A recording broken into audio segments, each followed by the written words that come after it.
Okay तो hello students, welcome to the YouTube channel of Pure Mathematical Academy. तो आज जो क्वेश्चन डिस्कस करेंगे ये सीएसआई नेट दिसंबर 2023 में पूछा गया क्वेश्चन था। क्वेश्चन पूछा गया था रियल एनालिसिस से। क्वेश्चन डाला गया था पार्ट बी में एंड क्वेश्चन की डिफिकल्टी लेवल की मैं यदि बात करूं तो मैं इसको दोनों स्टेप पे मैं इसका रेटिंग करूंगा। एक है एग्जाम के पॉइंट ऑफ व्यू से, मैं इसको सिंगल स्टार से रेटिंग करूंगा एंड एक है थ्योरेटिकल व्यू से, तो मैं इसको 3 स्टार से रेटिंग करूंगा आउट ऑफ 5 स्टार। ठीक है, तो क्वेश्चन का सोल्यूशन पे जाने से पहले मैंने क्वेश्चन को ऑलरेडी जूम करके रखा है। तुम क्या करो, पहले क्वेश्चन को एक बार खुद से ट्राई करो, उसके बाद ही इसका सोल्यूशन देखना। तो देखो तुम्हारे पास क्वेश्चन में क्या क्या इंफॉर्मेशन दे के रखे। अच्छा, क्वेश्चन में जाने से पहले मैं एक बात बता दूं, ये जो क्वेश्चन है ये क्वेश्चन रिपीटेशन में क्वेश्चन आया है। ये सेम क्वेश्चन पूछा गया था आईएसआई एंट्रांस में। ठीक है, आईएसआई एंट्रांस में ये सेम क्वेश्चन पूछा गया था, जिसका सोल्यूशन वीडियो मैंने 6 to 7 मंथ्स पहले ही मैंने डाल के रखे थे इसी चैनल पे। तुम एक बार आईएसआई प्लेलिस्ट जो है उसको एक बार चेकआउट जरूर कर लेना। और वैसे भी मैं ये वीडियो का लिंक जो है मैं उसको कमेंट पे पिन भी कर देंगे। ठीक है, तो उसको थोड़ा सा चेक कर लेना। ये सेम क्वेश्चन वहां भी पूछे गए थे। ठीक है, अच्छा तो देखो यहाँ पे तुम्हारे पास एक फंक्शन देके रखा है एफ के नाम से, जो कि आर के ऊपर डिफाइंड है, साथ में फंक्शन डिफरेंशिएबल भी है। अच्छा, फंक्शन डिफरेंशिएबल है, इसका मीनिंग क्या है? फंक्शन कंटिन्यूअस भी तो होगा ना। अच्छा ठीक है, इसको थोड़ा सा याद कर लेना। ठीक है, क्या पता बाद में जाके यूज हो जाए। अभी ये जो फंक्शन है ना, ये फंक्शन एक बहुत ही सुंदर सा प्रॉपर्टी को एंजॉय कर रहा है। अभी वो जो प्रॉपर्टी है उसको तुम्हें अच्छी तरीके से समझना है पहले तो। ठीक है, क्योंकि ये प्रॉपर्टी जो है, प्रॉपर्टी क्या बोलते हैं कि फंक्शन एंड फंक्शन का डेरिवेटिव के पास एक साथ जीरो नहीं होगा, एक साथ जीरो नहीं होगा। ये जो वर्ड है, मतलब ये जो सेंटेंस है, ये सेंटेंस बहुत ही खतरनाक है। इसको यदि तुमने सही से नहीं समझा ना तो क्वेश्चन का प्रूफ तुम्हारे पास जनरेट नहीं होगा। सिंपल सा बात है। तो ये तुम्हारे पास ये एक्चुअल में क्या बता रहा है, तुम्हें एक्चुअल में ये बोल रहा है कि एफ जो फंक्शन है एफ के पास एंड एफ डैश, इसका जो डेरिवेटिव होगा, कोई डिफरेंशिएबल फंक्शन है, इसका जो डेरिवेटिव वाला फंक्शन है, दोनों के पास साइमल्टेनियसली किसी एक सिंगल पॉइंट पे जीरो संभव नहीं है। मतलब सिंपल शब्दों में यदि बोला जाए, मान लो पी एक एलिमेंट है 0 1 के अंदर। ठीक है, क्योंकि यहाँ पे 0 1 के अंदर बता रहा है, जीरो का चर्चा कर रहा है क्लोज इंटरवल 0 1 के अंदर। अच्छा, ये क्लोज इंटरवल 0 1 है, कॉम्पैक्ट भी है, इसको भी थोड़ा सा काउंट करो। ठीक है, अच्छा तो यहाँ पे ये जो स्टेटमेंट है, ये सेंटेंस क्या बता रहा है? बोल रहा है कि मान लो किसी एक पॉइंट है 0 1 के अंदर पी। अभी यदि वो पॉइंट पे फंक्शनल वैल्यू यदि जीरो हो जाए तो वो फंक्शन का जो डेरिवेटिव वाला फंक्शन होगा उसका सेम वो पॉइंट पे फंक्शनल वैल्यू कभी भी जीरो नहीं होगा। क्योंकि यहां पे बोल रहा है कि नो कॉमन जीरो, किसी पॉइंट पे दोनों फंक्शन एक साथ जीरो नहीं होगा। अभी मैं यदि उल्टी तरफ से बोलूं कि किसी एक पॉइंट मानो क्यू है, जो पॉइंट 0 1 के अंदर है, और वो पॉइंट पे यदि एफ डैश क्यू यदि जीरो हो जाए तो एफ ऑफ क्यू जो है, एफ ऑफ क्यू कभी भी जीरो नहीं होगा। पॉइंट देखो दोनों सेम है, दोनों जगह पे पॉइंट है सेम। इस स्टेटमेंट जो है, ये सेंटेंस जो है, ये तुम्हें यही बताते हैं और ये बहुत ही खतरनाक है, इसको तुम्हें सही से समझना है।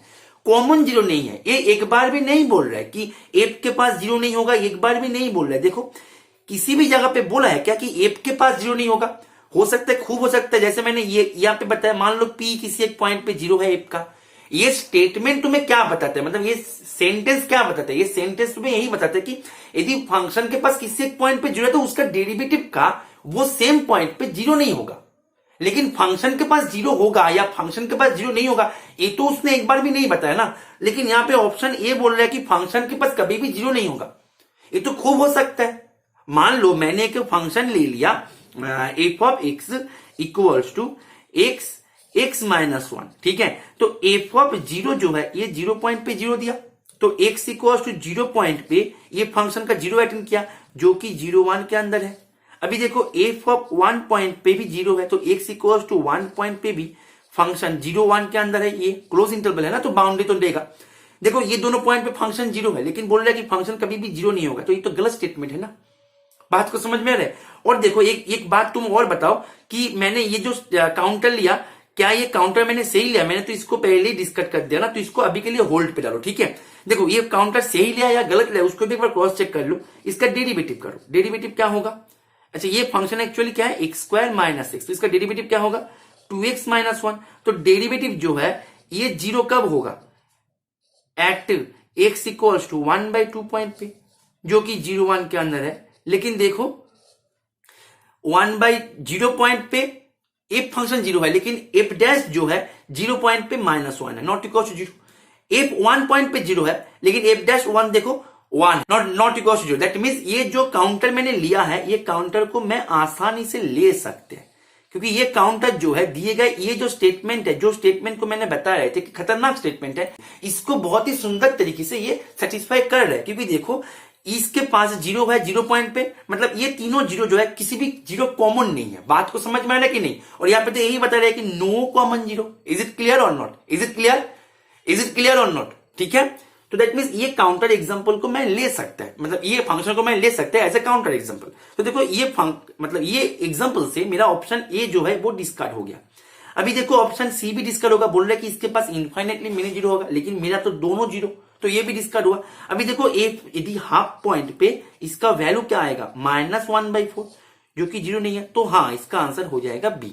सिंगल चॉइस था, इसका आंसर हो जाएगा बी। तो एग्जाम के पॉइंट ऑफ व्यू से एक एग्जाम्पल से तुम्हारा पूरा का पूरा आंसर निकल के आ गया, तो इसीलिए इसको मैंने 1 स्टार दिया था एग्जाम के पॉइंट ऑफ व्यू से। लेकिन मैंने यदि इसको थ्योरेटिकल पॉइंट ऑफ व्यू से देखी, तो इसके लिए तुम्हें थोड़ा बहुत और भी काम करना होगा। मान लो यही क्वेश्चन पार्ट सी में दे दिया और यहां पे बता दिया F can have infinitely many 0, मतलब पॉसिबिलिटी के बारे में चर्चा करवाए तुम्हें, तो उस टाइम पे तुम्हें तो प्रूफ ही चाहिए, अदरवाइज ये एग्जाम्पल से वो डिस्कार्ड नहीं होगा जब तुम्हें पॉसिबिलिटी के बारे में चर्चा करवाए तो। ठीक है, तो इसके लिए तुम्हें ऑप्शन बी को प्रूफ भी तुम्हें चाहिए। ऑप्शन बी तुम्हें क्या बोल रहा है एक बार देख लो, बोल रहा है कि F has at most finitely many 0। ठीक है, तो ये यहाँ पे सही स्टेटमेंट है, क्योंकि हमने यहाँ पे अभी चेक किया। तो मेरा टारगेट है यहाँ पे क्लेम क्या है कि एफ हैज,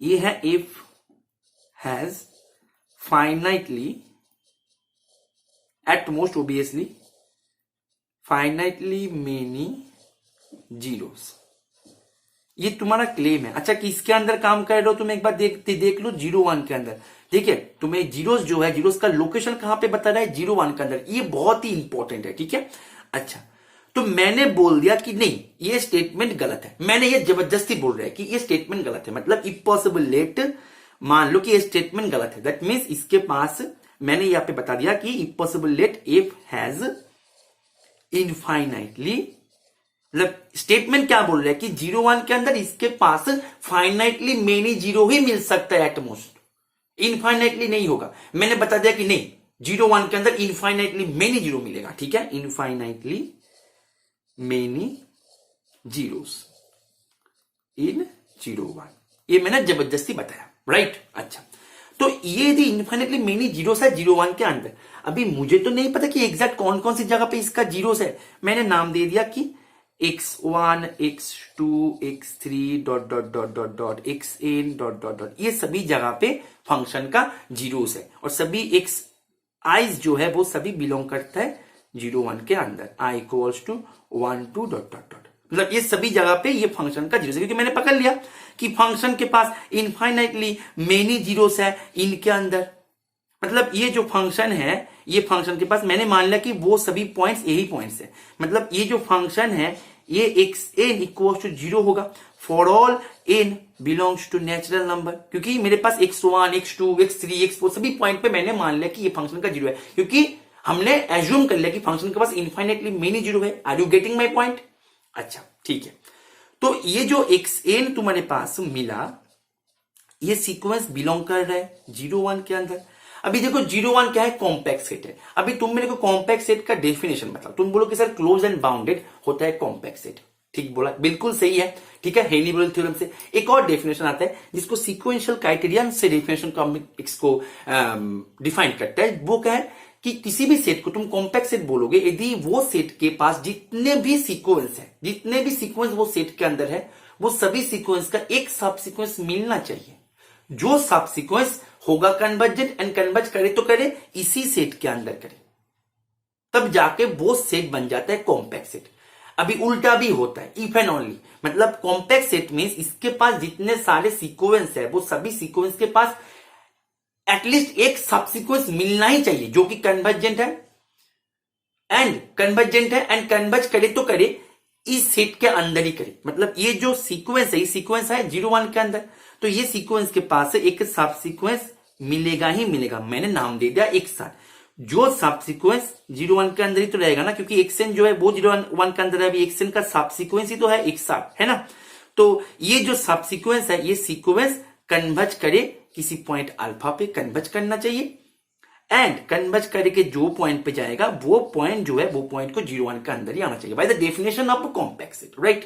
अच्छा, एक बात तुम और बताओ, फंक्शन तुम्हारे पास कंटिन्यूअस था क्योंकि डिफरेंशिएबल था, तो कंटिन्यूअस फंक्शन जो है तुम्हारे पास sequential criteria property continuous function का कि तुम्हारे पास यदि एक सीक्वेंस है अल्फा एन, वो यदि मान लो कन्वर्ज किया पी पे, तो एफ ऑफ अल्फा एन ये कन्वर्ज कहां पे करता है, एफ ऑफ पी पे, क्योंकि फंक्शन कंटिन्यूअस है। तो हम इसी प्रॉपर्टी को ना अप्लाई करेंगे यहाँ पे, तो एक्स आर जो है ये कन्वर्ज करे अल्फा पे, ठीक है।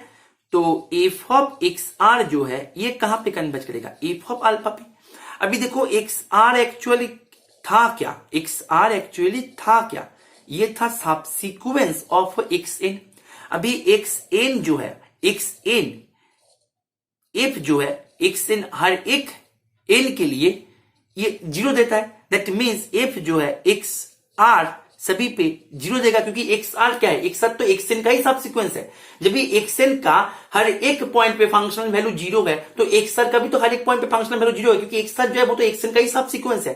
तो दैट मीन्स ये जो है, इसको मैंने एक सीक्वेंस बनाया, तो ये जो है एक 0 सीक्वेंस है, तो 0 सीक्वेंस कन्वर्ज करता है कहां पे, 0 पे, लेकिन यहां पे कन्वर्ज करके रखा कहां पे, एफ ऑफ अल्फा पे, तो एफ ऑफ अल्फा जो है ये हो गया 0। अभी अल्फा क्या है, अल्फा है 0 1 के अंदर एक पॉइंट, ठीक है, ध्यान देना है।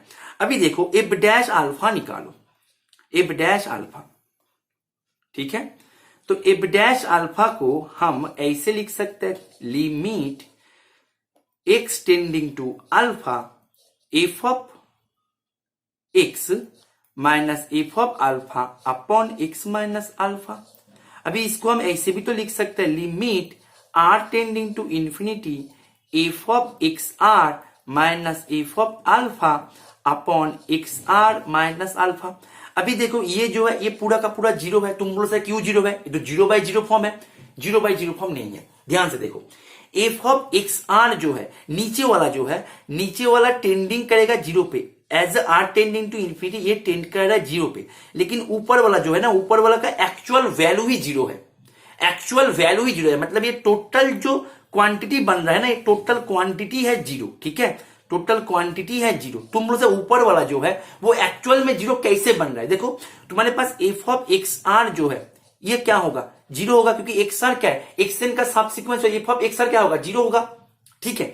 अच्छा, और एफ ऑफ अल्फा देखो, ये तो 0 तुम्हारे पास पहले ही मिल गया, तो यहाँ पे 0 minus 0 upon x are minus alpha. अभी तुम इसको as are tending to infinity limit दे दो, जब ये पूरा का पूरा 0 ही बन गया, तो लिमिट तुम दे के तुम्हें क्या मिलेगा, 0 ही तो मिलेगा, ये 0/0 फॉर्म नहीं बना, ये एक्चुअल में 0 बन गया। देखो कौन सा 0/0 फॉर्म है और कौन सा एक्चुअल में 0 है, इसमें तुम्हें अंतर जो है, इसका डिफरेंस जो है, इसको तुम्हें पता होना चाहिए। बात को समझ में आ रहा है, यहाँ पे ये जो क्वांटिटी है पूरा का पूरा ही 0 सीक्वेंस मिल गया, इसको मैंने एक सीक्वेंस मान लिया बीटा आर के नाम से, एक 0 सीक्वेंस है। नीचे वाला जो है ये 0 पे टेंड कर, लेकिन ऊपर वाला एक्चुअल में 0 बन गया, तो इसीलिए ये जो है ये 0 बन गया। बहुत ही सिंपल है ये। तो एफ डैश अल्फा जो है ये भी 0 हो गया, तो एक अल्फा तुम्हारे पास मिल गया 0 1 के अंदर, जिसमें एफ ऑफ अल्फा भी 0 है, एफ डैश अल्फा भी 0 है। तो एक तुम्हारे पास अल्फा मिला जिसमें फंक्शन एंड फंक्शनल का डेरिवेटिव वाला फंक्शन दोनों साइमल्टेनियसली 0 है, जो कि दिए गए फर्स्ट कंडीशन जो था नो कॉमन 0, इसको कंट्राडिक्ट कर रहा है। तो ये कंट्राडिक्शन, तो ये कंट्राडिक्शन पे तुम क्यों पहुंचे, क्योंकि तुमने यहां पे पकड़ लिया कि इसके पास इनफाइनाइटली मेनी 0 है, तो ये तुमने गलत एजम्पशन लिया था। तो इसके पास 0 क्या है, फाइनाइटली मेनी 0 है, हेंस प्रूव्ड। ठीक है, बहुत ही सुंदर था, और इसको तुम्हें जानना भी चाहिए, इसको तुम्हें सीखना भी चाहिए, क्योंकि इसको तुम ना सीखो तो ये क्वेश्चन पार्ट सी में दे दे और कैन बी या मे बी या पॉसिबिलिटी के बारे में तुमसे चर्चा करवाए, तुमसे काम करवाए, तो तुम फंस जाओगे। ठीक है, यहाँ पे पार्ट बी था तो लकीली तुम्हें यहाँ पे हो गया, लेकिन पार्ट सी में नहीं होगा। इसीलिए तुम्हें इसका प्रूफ जो है इसको भी समझना है, कॉन्सेप्ट को पकड़ना है। बात को समझ में आ रहा है? Are you getting my point? ठीक है, तो इसका आंसर जो है ये हो जाएगा बी। तो आशा करते हैं ये क्वेश्चन तुम्हें समझ में आ गया होगा। और तुम जो भी एग्जाम के लिए तैयारी कर रहे हो, तुम सीएसआई नीट के लिए तैयारी कर रहे हो या गेट के लिए तैयारी कर रहे हो या आईआईटी जैम के लिए तैयारी कर रहे हो, ठीक है, तुम्हें यदि तुम्हारी जो प्रिपरेशन है, जो तुम प्रिपरेशन ले रहे हो, वो प्रिपरेशन को तुम्हें यदि गाइडेंस के माध्यम से एक प्रॉपर ट्रैक में स्मूथली उसको रन करवाना चाहते हो, मैथमेटिक्स को सीख के कॉन्सेप्ट को पकड़ना चाहते हो, देखो क्वेश्चन जो है क्वेश्चन तब होगा जब कॉन्सेप्ट होगा। तो कॉन्सेप्ट को तुम्हें पकड़ना है, कॉन्सेप्ट के ऊपर तुम्हें ग्रिप लाना है, कॉन्सेप्ट के ऊपर कॉमेंट करना है, कॉन्सेप्ट के ऊपर पकड़ बनाओ। मैं हमेशा बोलता हूं, ठीक है। तो ये जो जर्नी है, ये जो प्रिपरेशन है, ये जो ट्रैक है, इसमें तुम्हें यदि एक्चुअली की गाइडेंस की जरूरत है तो तुम हमारे रेगुलर बैचेस में ज्वाइन कर सकते हो। रेगुलर बैचेस में ज्वाइन करने के लिए तुम्हें इसी नंबर पे कॉल कर लेना है या फिर व्हाट्सअप कर देना है, ठीक है। और तुम्हें यदि तुम्हारी प्रिपरेशन के टेस्ट सीरीज के माध्यम से आगे लेके जाना चाहते हो, एक ऐसे टेस्ट सीरीज जो कि कोई भी प्रीवियस क्वेश्चन कंटेंट नहीं करता, एकदम न्यू क्वेश्चन कंटेंट करता है, हाई क्वालिटी क्वेश्चन कंटेंट करता है, एकदम फ्रेश क्वेश्चन है, तो तुम हमारे टेस्ट सीरीज बैचेस में भी ज्वाइन कर सकते हो, जो कि सेपरेटली आता है, ठीक है। उसमें ज्वाइन करने के लिए भी तुम्हें इसी नंबर पे कॉल कर लेना है या फिर व्हाट्सअप कर देना है, ठीक है। ओके, चलो, थैंक यू, हैप्पी लर्निंग।